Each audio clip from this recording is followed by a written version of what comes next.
दर्शन शास्त्र विषय के अंतर्गत तर्कशास्त्र का अध्ययन करने वाले विद्यार्थियों का आज की इस वीडियो कक्षा में पुनः स्वागत। देखिए, भाषा अपने आप में तर्कशास्त्रियों के लिए बहुत महत्वपूर्ण सरोकार रही है और तर्कशास्त्रियों के लिए भाषा केवल तर्कशास्त्रियों के लिए महत्वपूर्ण सरोकार नहीं है। भाषा के प्रति विमर्श प्रस्तुत करने वाले, भाषाई विमर्श रखने वाले और भाषा को अनेक प्रकार से अध्ययन करने वाले, भाषा का अध्ययन करने वाले लोग आपको एक तरफ साहित्य में मिलेंगे तो दूसरी तरफ अन्य विधाओं में भी मिलेंगे। दर्शन शास्त्र का भाषा से किस प्रकार का संबंध है, यह बात हम भाषा दर्शन में करते हैं, लेकिन दर्शन के ही अंतर्गत भाषा के प्रति जो एक दृष्टि तर्कशास्त्री की होती है वह अन्य लोगों से थोड़ी सी भिन्न प्रकार की होती है। लुडविग विटगेन्स्टाइन के नाम से संभवतः सभी छात्र परिचित हैं और दर्शन में एक ऐसा भी दौर आया, एक ऐसा भी समय आया जब ये माना जाने लगा कि वास्तव में दर्शन की कोई ऐसी समस्याएं हैं ही नहीं जो भाषा की समस्याएं न हो, अर्थात दर्शन की समस्याएं केवल और केवल भाषाई समस्याएं हैं।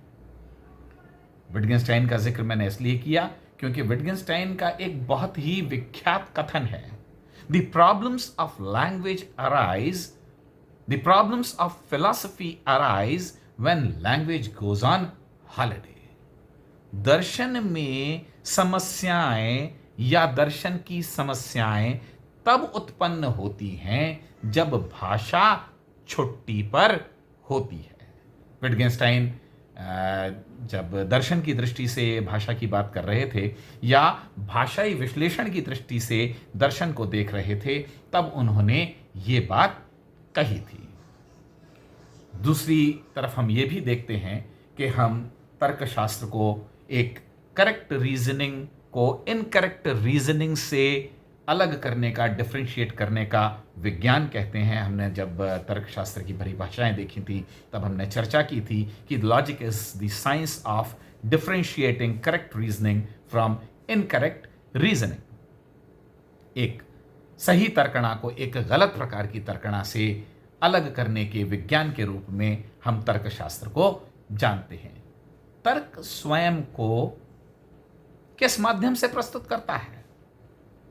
यदि कहीं भी तर्क रखा जाएगा, किसी भी प्रकार का तर्क होगा, तो वो किसी ना किसी प्रकार की भाषा में प्रस्तुत होगा। तो भाषा यदि स्वयं तार्किक नहीं होगी तो वह न केवल तर्कशास्त्र के लिए समस्याएं उत्पन्न करेगी, बल्कि सामान्य कम्युनिकेशन के लिए, संवाद के लिए, संप्रेषण के लिए भी समस्याएं उत्पन्न कर देगी। तो हम ये देखते हैं कि तर्कशास्त्रियों का एक विशेष प्रकार का इंटरेस्ट, एक विशेष प्रकार की रुचि, एक विशेष प्रकार का सरोकार भाषा के साथ रहता है। हम इस व्याख्यान में और आने वाले कुछ व्याख्यानों में तर्कशास्त्र में भाषा को किस रूप में देखा जाता है इसका अध्ययन करेंगे। द यूजेस ऑफ लैंग्वेज, भाषा के उपयोग, कितने प्रकार के उपयोग होते हैं। लैंग्वेज हैज मल्टीपल यूजेस, भाषा अनेक प्रकार से उपयोग में लाई जाती है।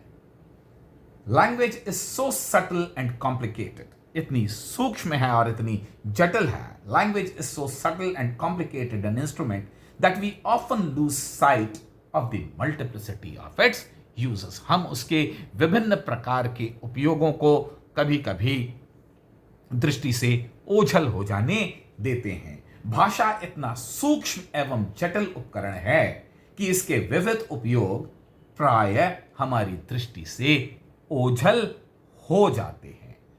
तो तर्कशास्त्री का काम क्या है?